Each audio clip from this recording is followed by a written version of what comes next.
I love it when the crowd has the exact same energy that I have. Just a second. Forgot to ask. Yeah, this is more like it. Okay. Hey, how are you doing? Yeah, me too. I gotta read this. I saw something on the interwebs. Just gonna read it out.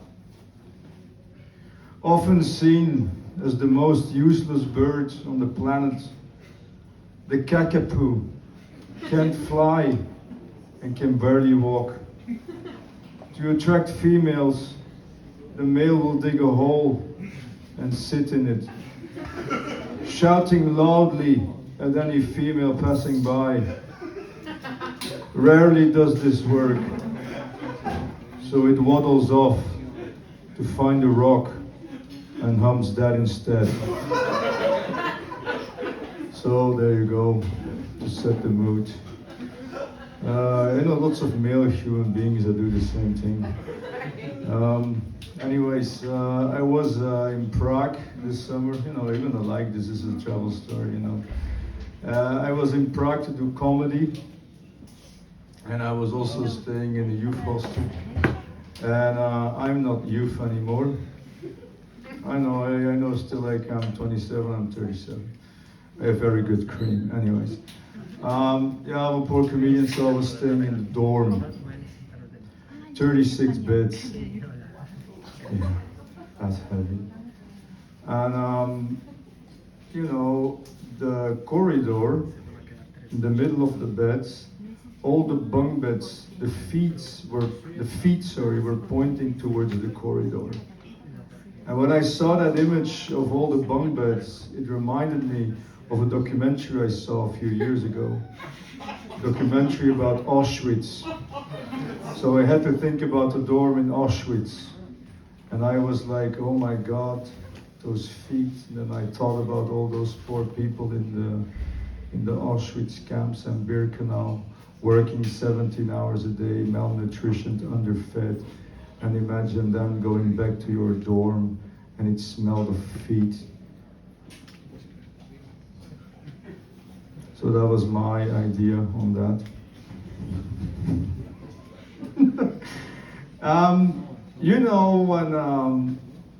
When you gotta go to a room and everyone's like, woo, yeah, woo, and you're just like, I just want to stay home and stare at the floor and count my feet again.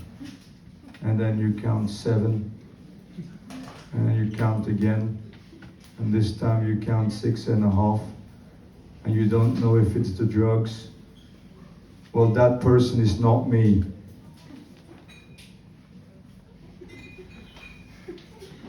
Yeah, I do alternative comedy. Sometimes the punchline is just the look I give, right? She gets it. When you go to a comedy night and the MC's like, hey, what's up? What's shaking? What's cooking? How are you doing? They never mean that. They never care about your mental well-being or your physical well-being. They just want you to go, woo! They never like it when you answer, yeah, I'm actually quite depressed with life, and my brother and my sister are not talking to my dad anymore, and I'm the oldest, and I don't know what to do, and my sister got raped by an ex-friend, and you care about the world, because I'm a good human being, you care about the world on a geopolitically, they never, and then you see that we might witness the end of modern civilization and we stare down the abyss. They never like it when you answer that. No, they don't. Guys, I see you have a lot to process. I wasn't aware I was gonna the crowd. There were some youngings in the crowd. It's not your fault. My comedy is for everyone, but I wrote this mostly for adults. So I'm gonna just let you guys give you a little moment to just talk with your neighbor what you just saw, and it gives you a moment to process. All right. Imagine some like waiting music. Okay.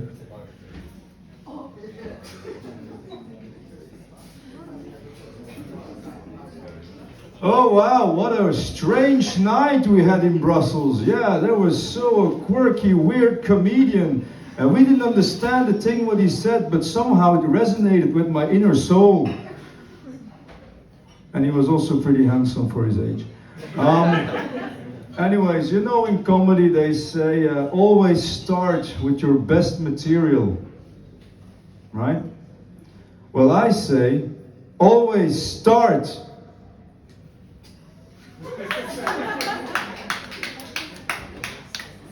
Thank you. One of the three adults in the crowd. I'm not gonna hate on you. I like young people. I do feel for you though, not in that sense. No, I actually no, that's too easy. No, honestly, okay. Let's stop the comedy. I'm gonna be real with you. I think I'm a millennial. We suffer. Yeah, our fellow millennials know what I'm talking about. Boomers have no idea. They cost this all. Generation X, they don't know what to do because they're all coke addicts, right? But then you have Generation Z, Generation Alpha, and I feel for you guys. I really do. Because you have no idea how shitty your lives is gonna be. You're gonna be so sad. Like we can afford a house, my generation. You can afford when you're an adult, you'll struggle to afford a box on the street, right? No, so I do honestly feel for you guys. I think honestly, as a human race, we fucked it up. We ruined it, and I think we should all collectively commit suicide and give the planet back to the animals, right? Yes, thank you.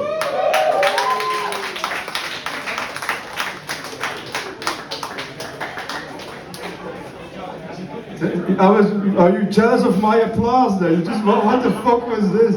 I still have 7 minutes. Alice. Anyways, maybe she just wanted to hug me because, you know, I resonated with, anyways. Okay, guys, I am a bit thrown off. I wasn't, you know, like planning on doing this. I'll just try to go back to the comedy, right? Okay. I have a knock-knock joke, but you actually, that's just what the idea was, knock-knock, who's there? It's Trump intellect, and he will ruin all your lives, and you'll die in the gutter. But we just basically had that idea, so I'm not going to do that joke. All right. 7 more minutes. All right. So, any singles in the room? Make some noise. Yeah, easier topics now. Yeah, singles. Yeah, wow, good for you. I'm on the apps and I saw one of the most depressing bios and profiles in my life, and I'm on Tinder since the first 1.1 version. So it was a good-looking girl. So I swiped right. Swipe right, and then I was like, yeah, no, something was off. So I have the paid version, so I go back to the profile, and then I saw that she had a tattoo on her chest. And it was the most depressing tattoo I ever saw. It was one word. It said, Wanderlust, right? And then I read the bio. And the bio said, in the gym by 6, in bed at 10. Oh, she sounds like fucking fun, yeah? Well, you know those people that run around in life aimlessly. You know them? Joggers. What the fuck are you doing? Why? Are there any joggers in the room tonight? Where are you, rats? Why do you do that, jogging? Do you want to die in a healthier way? Have some fucking fun. It's almost over. I mean, look at the state of the world out there. We're a Generation Z. Why? Because that's the last letter of the alphabet. We're all gonna die. All right, Quentin, relax. It's a comedy night. No, like I struggle. Like obviously, as you can see, I'm a very sophisticated, cultured man. I'm an iconoclast of comedy. I'm avant-garde. So for me, it's hard to find someone I vibe with. You know, is it so hard to find like a decent-looking intelligent woman with good taste in music and fashion, you know, that cares about the state of the world, is up to date with Ukraine and Gaza, you know, the geopolitics, and of course Sudan. Most people don't know what's happening in Sudan. That loves opera, culture, has a distinguished taste for obscure 80s new wave bands, contemporary jazz, alternative comedy, that likes to fuck and cuddles, and is a big fan of Arsenal FC. Is it so hard to find? Thank you. Well, it's hard to remember all those words. You know? All right, I do understand the concept of scent. I do understand the concept of perfume. I do understand the concept of a fragrance. I do not grasp eau de toilette. What's that, eau de toilette? I think that's the worst place you can look for eau, right? Why would you get your eau from that place? Eau de, if you don't know what eau is, eau means water. Yeah, so I imagine it must be the French, it's their invention, right? Anyways. Listen, I don't hate dogs. I don't. I just really dislike the dog people. You know, like those dog fanatics, they boil my piss. Because they're always like, yeah. First of all, they ignore the human being, which is the boss of the dog, and they go like, I don't know, their stupid voice, talking to my dog like it's a disabled child. You know, those people fucking hate them. And I'm like, I don't want you to rejoice on behalf of my imaginary dog, right? And also, how about saying hi first to the human being? I deserve some attention too. I deserve some love and tenderness and caressing and speaking to in a silly voice, right? These jokes are very good, but maybe it's not the right match with the crowd. They're talking to each other, they have no idea what's going on. So right, I don't mind your socks, you can wear your socks.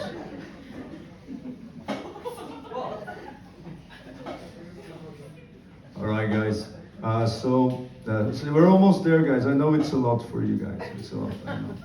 But my sister gave me shit about my apartment, about my messy apartment, right? And she was like, Quinten, do you know women nowadays, they struggle because men are all man children. They're not in touch with their feminine sides. They have all the unworked trauma going on. Their emotional intellect is not developed whatsoever. And I'm like, yeah, of course, Mona, I know that. What do you think, I'm a blockhead? And I tell her this, I say, Mona, if I'm in a relationship again, first of all, needs to be a balanced relationship, right? And I'm gonna give her all the love she deserves, because she probably suffered with other men. And I know that. I'm gonna try to do my best to give her the best fucking time she has on the planet. And I'm gonna support her in her dreams and life goals. And I'm gonna help her when there is an obstacle that hinders her on her life path. And I'm gonna listen to her as a human being and be open genuinely to her stories and her jokes. And I'm gonna embrace what she can give to enhance my life, right? So I'm like, do you really think that she cares that my curtains are made out of cardboard boxes? Thank you very much, enjoy your night.